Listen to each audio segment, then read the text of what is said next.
The Easter Art Carnival was a bundle of excitement, from performances to paintings and sculptural pieces and lots more.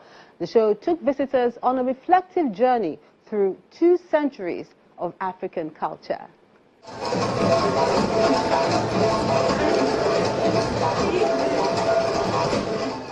The Fobally Art Gallery hosted a remarkable arts carnival to celebrate Easter. The exhibition, themed African Culture in the 800s, offered a journey 2 centuries back through the lens of art and tradition.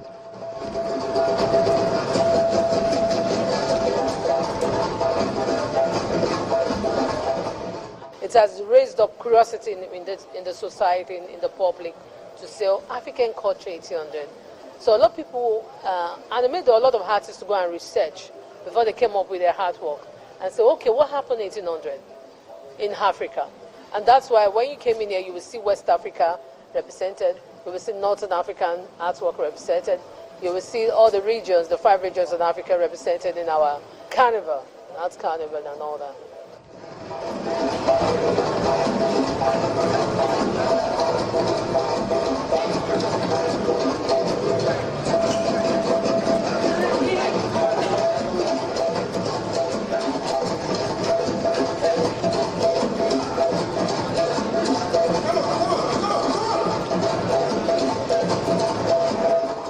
The event featured nearly 100 artists and performers from diverse backgrounds, all showcasing African heritage, roots and identity through their craft. Most of the works that you see here are specifically selected for this purpose. So you see works relating to our culture, probably the mood, probably the faces, probably the steppings. So you see the value in most of these works, irrespective of the medium that is used to portray them. So I think it's particularly relevant and germane at this particular time where everybody is trying to reabsorb its particular root, or we want to go back to our roots, so to say, while we embed whatever we have in the future. What I'm showing here concerning this work is the crown, which is one of the paraphernalia. You know, you see the crown there, and then again the staff, you know, that also has a crown. Wherever the staff goes to, Oba is there, you know, in kind of the Oba is there. He may not even be present there, but he is actually there. The authority is there. The Ade, staff, the Ade that you see there is we title it Ade Olojumeri Dilogun.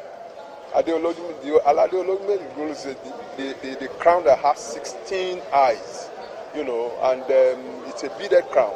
It comes out, those crowns comes out once or twice in a year when Obas is doing something very, very special, you know, in the community.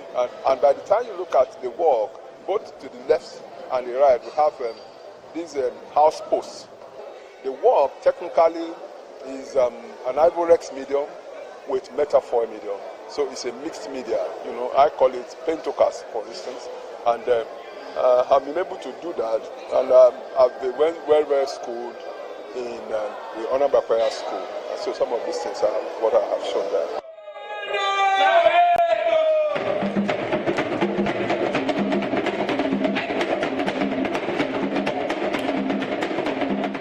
The core mission to preserve African culture and help the younger generation reconnect with their origins. Both artists and curators emphasize how the exhibition serves as a trip down memory lane, highlighting historical events from as far back as the 19th century. I capture the movement, those age, where all these in South Africa, the Mercantile, the movement, when they are struggling to look for their living. There's a lot of battle within the movement. But my own basic thing, I capture the movements of those aged people. And if you look at the work, you see that the works is, those images are descending kind of a movement. And my colors are so rich, where it's appealing that some of the huge. They really interrupt each other, and they means a lot of impact in terms of the culture and the concept in the past. This Carnival exhibition is going to help us to sustain our African culture, because as African, as a continent, we need to learn to document our culture by writing. Some people say by digitalization. So you can write a book, you can digitalize through social media, communicating what's our story. Through storytelling, we can drive African sustainability and the way we live our life in our family. So this Carnival has brought a lot of education to the society about the way forward and the way we need to live our life and what is our culture even as Africa. And it has enlightened us that the global world is even interested in our culture and African culture. And then we are in there, we need to have interest about what is our culture, why is the world interested in it, and we need to drive that sustainability right from our own home, right from our individual lives.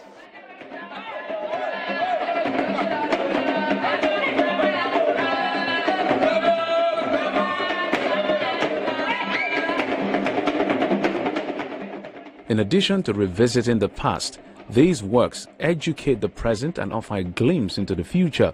The artists weave emotional visual stories that bridge generational gap between what was, what is, and what is yet to come. Obviously, I started this replacing candle at surrealism and why candle is the first question I get asked a lot of times. Because people are like, why are you using candle? Why are you replacing people's head with candle? The thing is, like, every candle has like a lifespan, and every drop of wax is like the year going by and by. And this artwork specifically actually is tailored towards education, Western education.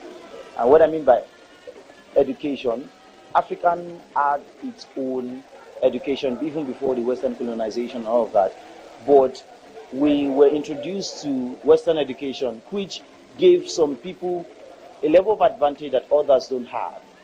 That actually gives some people what I call the unequal beginning. Someone like Samuel Ajayi Crowder is my focus on.